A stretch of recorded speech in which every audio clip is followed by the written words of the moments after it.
Membuat kompos, tapi gagal. Karena sudah dibuat, kita paksa menanam dengan kompos tadi. Semai biji, bijinya busuk. Coba stek tanaman, batangnya membusuk.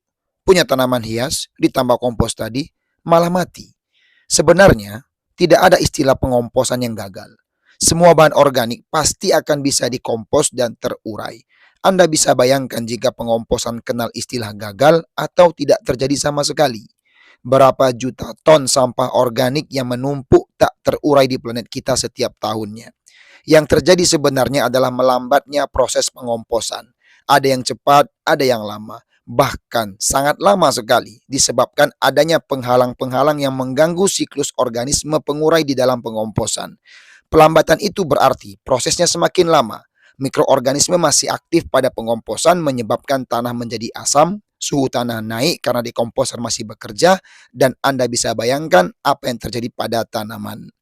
Di video awal, kita bisa lihat ada proses pengomposannya lambat, ada juga yang cepat. Padahal tidak ada sama sekali campur tangan kami dalam prosesnya. Karena faktor kelembapan, suhu udara yang menyebabkan mikroorganisme bisa bekerja dan berkembang dengan optimal. Mari kita coba membuat kompos yang paling dasar dan sangat sederhana. Yang pertama, kita siapkan semua bahan.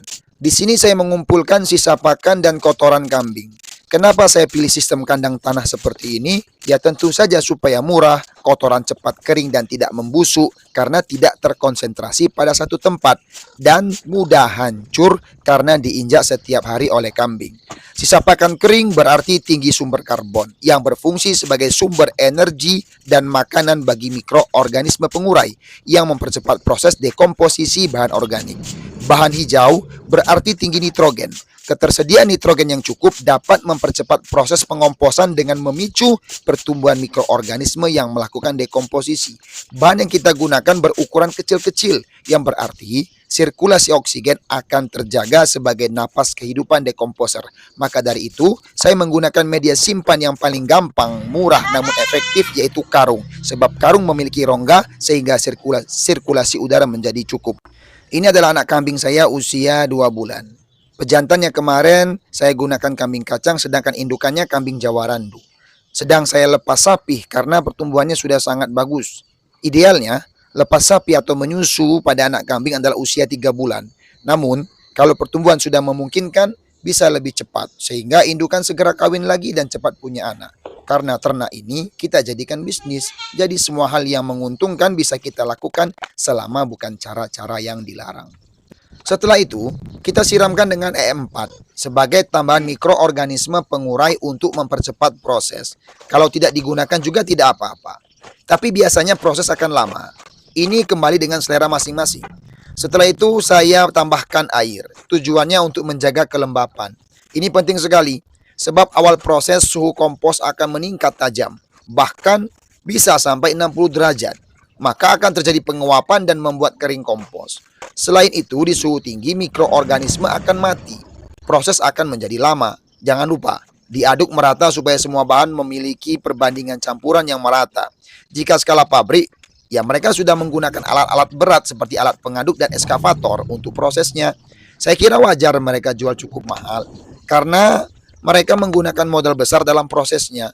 Lagi pula, pabrik-pabrik tersebut memang dibuat untuk skala komersial, jadi keuntungan yang dikejar.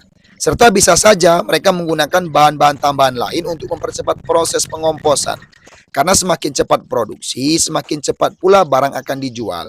Secara umum, bahan kompos baik dikerjakan sendiri atau pabrik sama saja unsur utamanya. Hanya berbeda di bahan-bahan pelengkap atau mineral dalam kompos. Jadi kalau semakin banyak bahan, logikanya akan semakin baik karena kompleksitas kandungan bahan yang tercampur pada kompos. Penyiraman dan pemberian E4 saya lakukan berulang. Cara ini tidak ada SOP khusus, kembali dengan kebutuhan masing-masing.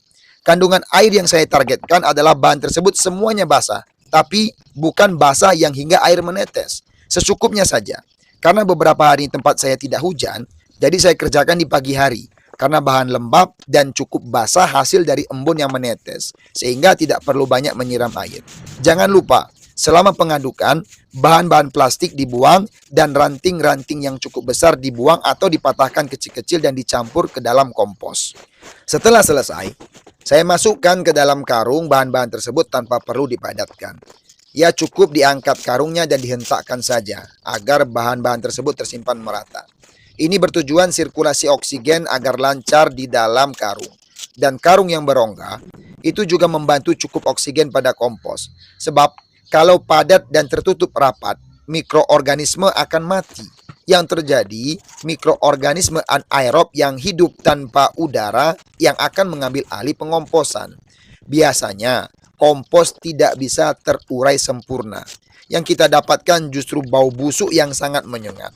Saya sudah beberapa kali mengalaminya. Ternyata memang masalahnya ada di sirkulasi udara atau oksigen.